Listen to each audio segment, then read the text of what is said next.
Salut à tous, bienvenue sur Tag. Aujourd'hui, on monte aux racines du phénomène Gundam et aux racines de la série Mobile Suit Gundam avec un modèle qui est le RX-75 Guntank, qui est un modèle qui fait partie de la Fédération de protection de la Terre, la Earth Force Space Federation, voilà, la fédération de protection, la fédération spatiale de protection de la Terre, en gros. C'est un petit peu comme ça. On retrouve ici un modèle qui est un des tout premiers Gundam fabriqués donc à l'époque par cette EFSF, qui est un prototype qui a la particularité de ne pas avoir de jambes, lui. Donc c'est le premier qui a été construit dans la série. Il n'a pas de jambes, il a des chenilles. Voilà, c'est pour ça qu'on l'appelle un gun tank. Donc des chenilles de char au niveau des jambes, des bras qui sont des bras traditionnels de Gundam, mais on n'a pas de main, et on a ici un torse, un système basique qui est plutôt dans l'origine, on retrouve d'ailleurs le code couleur du RX-78, qui est plutôt, je dirais, vraiment dans l'origine du Gundam. On retrouve aussi une particularité, le cockpit du pilote se retrouve à la tête vraiment du Guntank, qui est un peu particulier. Donc c'est un vieux modèle, que j'ai commandé quand même dernièrement, qui se retrouve encore assez facilement. Un modèle de 2000. Voilà, un modèle qui en termes de prix, il est juste ridicule en termes de prix, puisqu'on le trouve encore référencé sur Planet Japan à 5,15 €. Pour vous donner un petit peu l'idée du prix, c'est vraiment pas grand chose. On va se faire un petit tour. Donc, ça, c'est vraiment un petit retour, je dirais, coup de cœur pour ce modèle-là. Ce vieux pépère, on appelle le RX-78 le grand pas, mais là, on est encore sur le papa du grand pas, en gros. Donc, le modèle, ici, on le présente vue avant, vue arrière, avec ses chenilles, la partie de la taille qui est un peu, on retrouve le même esprit, hein, sur un Gundam traditionnel, deux canons de 180 ici au niveau des épaules, et puis des multiples canons au niveau des mains, si on peut appeler ça des mains. Voilà.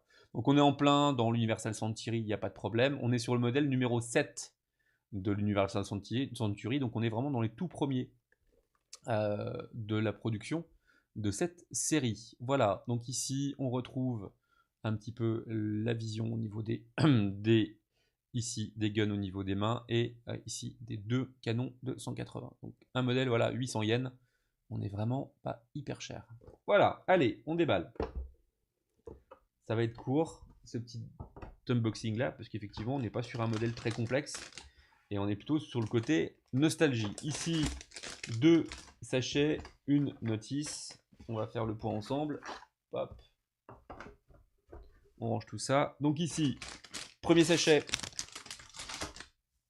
Avec, donc on retrouve encore une fois, hein, le code couleur. On trouve les mêmes couleurs qu'on a sur le RX-78-2, sur le fameux grand pas. On a déjà fait tout début sur Tag. Voilà. Hop. Donc ici, hop, les pièces bleues et les chenilles. Voilà, souple. Donc ici, les pièces bleues. On va faire ça bien. Hein, on va ranger un petit peu, les gars. J'ai tendance un peu à m'étendre. Toc. Donc ici, la grappe. Toc, toc, toc. Et ben pas de... Si, la grappe B, pardon, autant pour moi. Donc ici, on retrouve la partie vraiment pure tank. Avec ici quand même le torse, l'arrière de ce qu'on peut appeler le backpack déjà. Voilà, donc un bleu foncé, coloris traditionnel Gundam. Ensuite, qu'est-ce qu'on retrouve? Ça ici. On retrouve les chenilles. Donc voilà, chenilles souples. Ça c'est plutôt sympa. Même matière a priori. Non, c'est pas la même matière que du polycaps. C'est la grappe D. Voilà. Pas grand chose à dire là-dessus. Vous l'aurez compris. Ici, on retrouve les parties de la taille qui rejoignent la partie Gundam et la partie tank. Voilà, avec ici les deux petites antennes qu'on retrouve au niveau du cockpit. Voilà, donc on est sur la grappe ici, la grappe C. Hop, deuxième et dernier sachet. C'est court, c'est rapide, et il n'y a même pas un stickers, pour tout vous dire. Voilà. Donc on retrouve ici, hop, on y va dans l'ordre. Ici, une grappe de polycaps, jusqu'ici. pas de problème, assez peu, ça va bien. Ici, on va retrouver des pièces multicolores, notamment la partie translucide du cockpit. Voilà, ici des pièces d'articulation pour les bras. Ici, on retrouve hop, le cockpit avec le pilote. C'est cool, ça sur un 144, donc ça, c'est vraiment très sympa. Ici, la partie du cockpit extérieur. Alors, on est sur un blanc qui n'est pas vraiment blanc. Je ne sais pas si vous le voyez un peu. C'est un espèce de blanc-vert.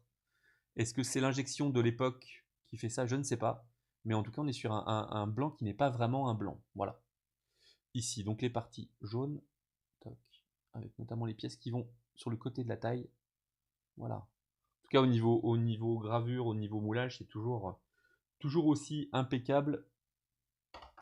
J'ai jamais été déçu une seule fois, même sur du modèle qui n'était clairement pas du modèle récent, mais on retrouve vraiment une qualité qui est top.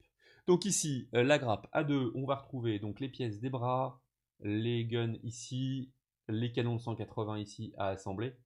Euh, donc voilà, pour cette dernière grappe, la grappe A2. Et puis on termine, hop là, par la notice. Et si on zoomait un petit peu, est-ce qu'on serait pas plus mal? Voilà, top. Avec donc la notice de notre RX 75 Gun Tank. Pas mal de particularités, pas mal de mise en scène, ça c'est plutôt bien. Je pense que c'est un Gundam qui est vraiment intéressant pour ceux qui aiment faire du diorama.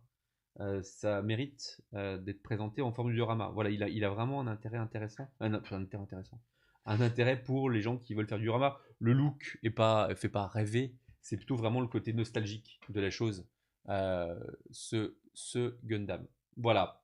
Il n'en est pas un d'ailleurs, typiquement qui est un gun tank. Voilà. Et ben on va partir pour le montage de ce RX-75 gun tank. À bientôt, abonnez-vous à la chaîne, likez la page Facebook, n'hésitez pas à vous abonner aussi à ma page Instagram, hashtag Gundam, Gundam Fascination, pardon. N'hésitez pas, vous verrez le montage en timelapse, vous verrez plein de choses. Et après, vous retrouverez l'intégralité sur l'article sur notre site toysandgeek.fr. Merci à Plaza Japan, notre partenaire qui nous aide et qui nous soutient toujours pour nos constructions et pour notre production d'articles sur le monde du Gunpla. À bientôt, bonne journée.